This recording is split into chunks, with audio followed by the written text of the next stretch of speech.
Alright, so these were the original catches that came off SR76. You can see they're gray because that was the color. I'm going to take that apart and clean it. These are chrome. I'll polish those up a little bit. This little black retainer comes off here, and then this will slide down. I'll give these a shot of black paint, a little bit of sanding, and then they'll go back in. One has a key lock, and that's for the center.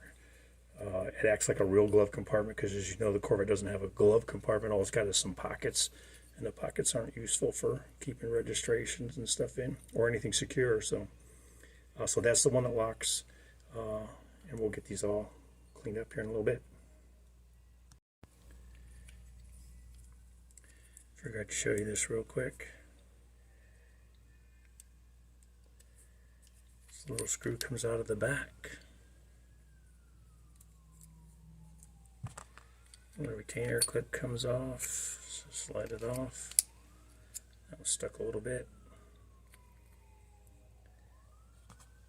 And then that'll come right off. Push in on the little catch there, spring loaded, and it comes right off.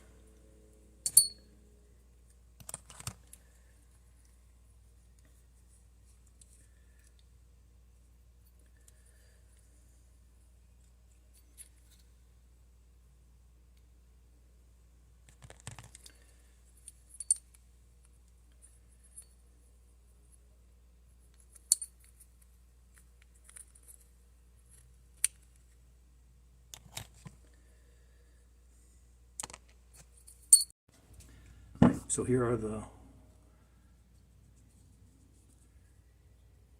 little washers. I've used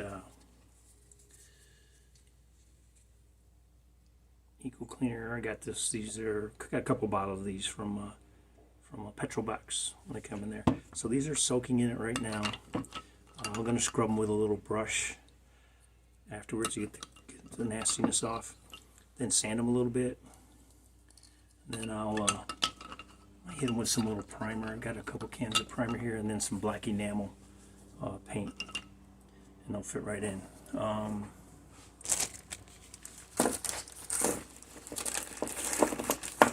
gonna clean up the chrome buttons a little bit. I don't know if I can polish those or not.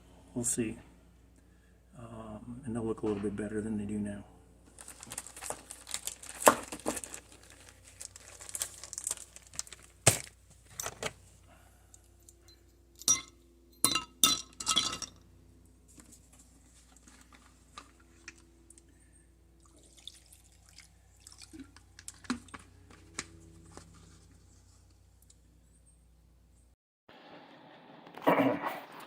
Alright,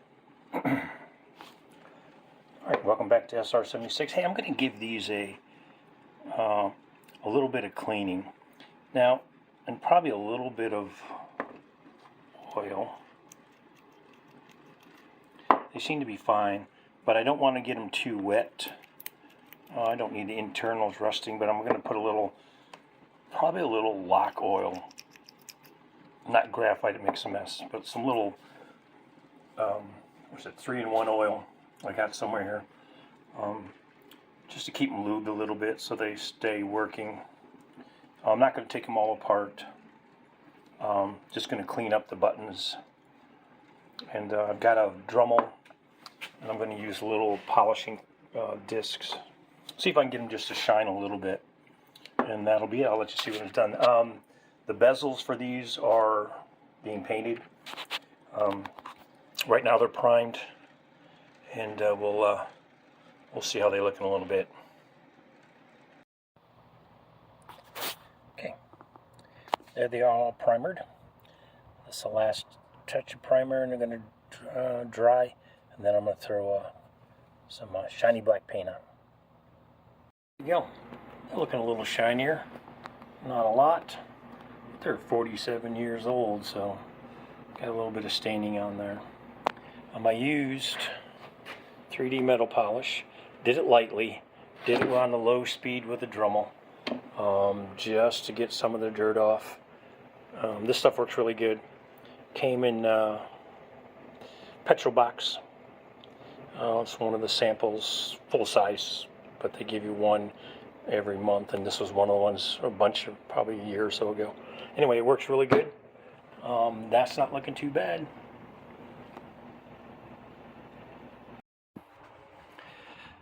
Alright, welcome back to SR76. You're looking at the cargo door covers. One thing I forgot to do before I put the, and by the way, these all came out really good. Before I put the carpet on, I needed to check the size of the hole. And they're a little bit off, and then with this hard pieces of carpet, with these hard pieces of carpet sticking in there, I'm going to have to do a little more trimming than I imagined. But it's all stuck on there pretty good, so I think I'm just going to take a small razor blade and trim that back. And I don't even know if the actual wood portion fits. I didn't actually try that, so probably should have, because then I have to widen the wood a little bit. And I don't know if I can show you that, because that would go something like that. And I think it'll go right in there. It looks like there's enough. But I got to get rid of some of this hard melted carpet right there, so I'm going to do some trimming. Alright, so I had the first one in. This is the one with a lock. Because I used the felt, there's a little bit of space here, but I think that's okay. It is a very, very, very tight fit. I had to get in and get rid of most of the hardened, melted carpet, which is okay. And then I had to, push fairly hard, but you've got to be careful. These new ones, those hinges and this plastic is not expensive stuff. And if you're working with the old stuff that's 50 some odd years old, good luck, man, because that stuff is going to break like crazy. So you have to be extra careful when you push these in. And again, I probably should have widened those a little bit. They will hold on with the little clamp that goes on there. I'm going to go ahead and set you up on a tripod. I wasn't going to, but I'm going to do it real quick and then show you how this works on here.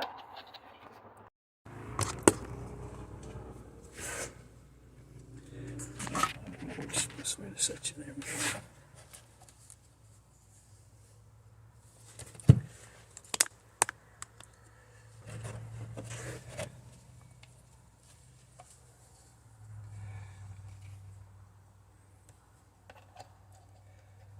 So these kind of go on just like that. And there's a little screw that goes in there and holds them in place. Or supposedly. I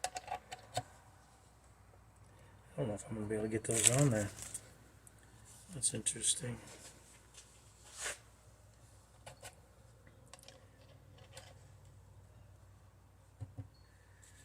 Yeah, maybe. Let's see how long those little screws are. Maybe they'll be long enough.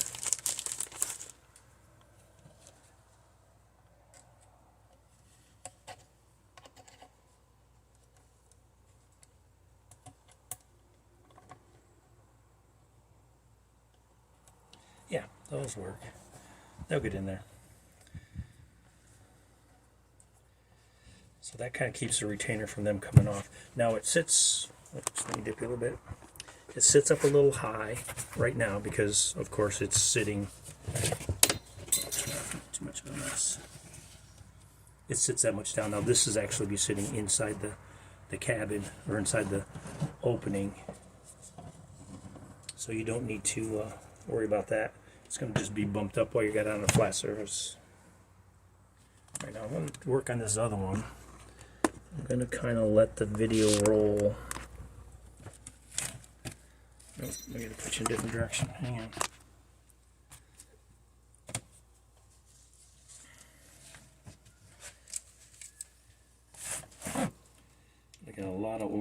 carpet on this one.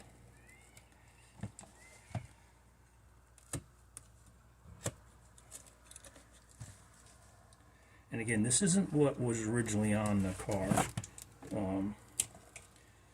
I don't mean just color-wise. I mean it was actually the high pile loop, or the full nylon loop. This is not, but it works really good. It's really actually perfect.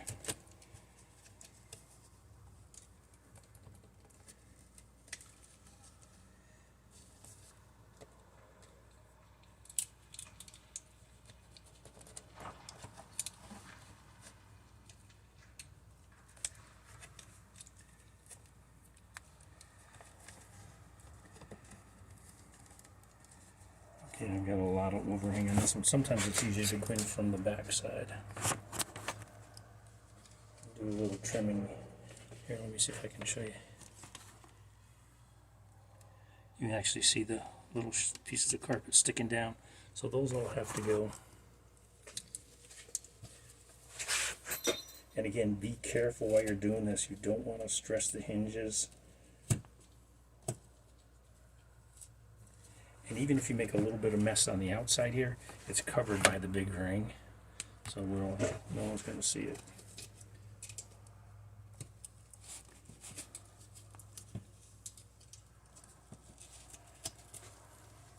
And since I used that Loctite adhesive, this stuff is not going to come off ever.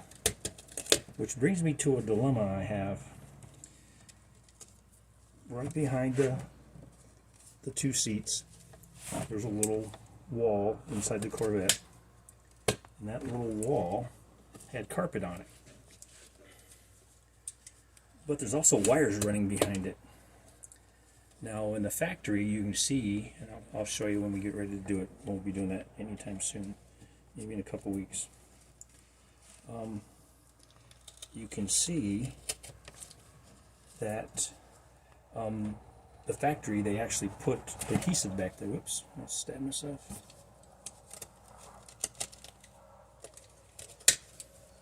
And that adhesive was put in big, thick, maybe inch and a half, maybe a little bit smaller in some places, strips. You know, in fact, they did it with a caulking gun or something. And when they did that, you can't get to the wires that run along the back without ungluing it. So I'm trying to figure out a way to be able to get to those wires, because you know eventually they put speakers in. Yeah, cutie. So anyway, I'm trying to figure out a way to watch this one. Hang on. Let's see if I can show you over here. This one I got just perfect. Slides right in. No issues. That's good to know.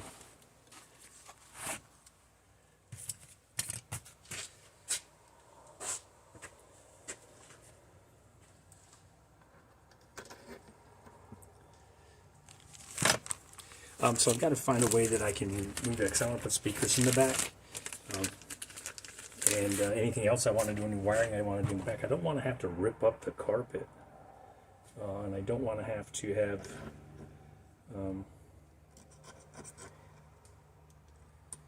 I don't have to re-glue it again. So I've got a couple ideas. I'll run them by you when the time is right, when I get ready to do it.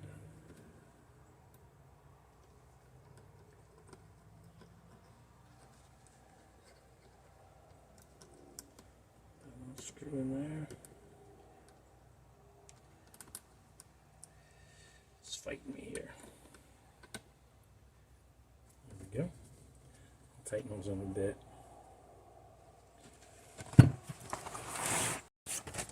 Alright, so the next one's on, the last one's on. Just got to put the little lock on. Not without a bit of a gusher for a couple minutes. And I never understood why people will show their stitches or their cuts or their surgeries online. If I ever did, I apologize, but I have no reason why anybody would, why I would actually want to show you I'm stupid enough to cut myself with a razor blade or Although I've had some good ones.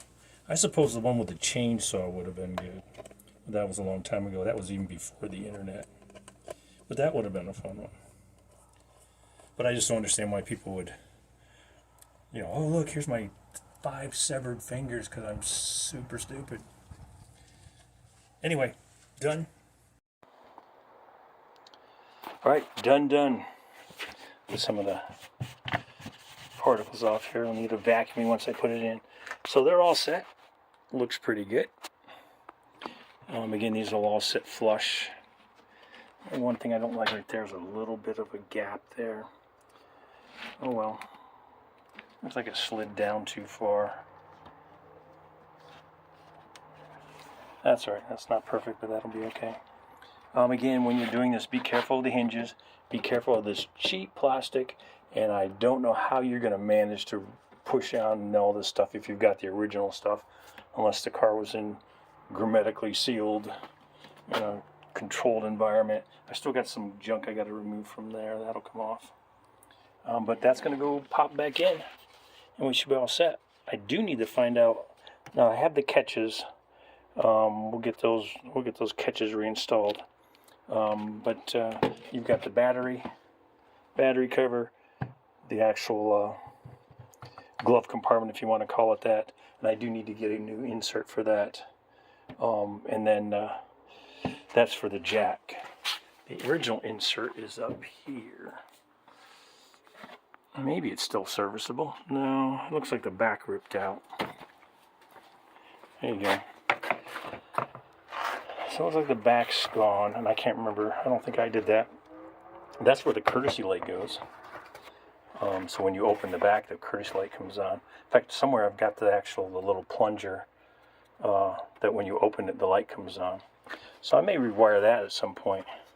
But that's so cheap, it's just cardboard. And it's got some metal clips on it.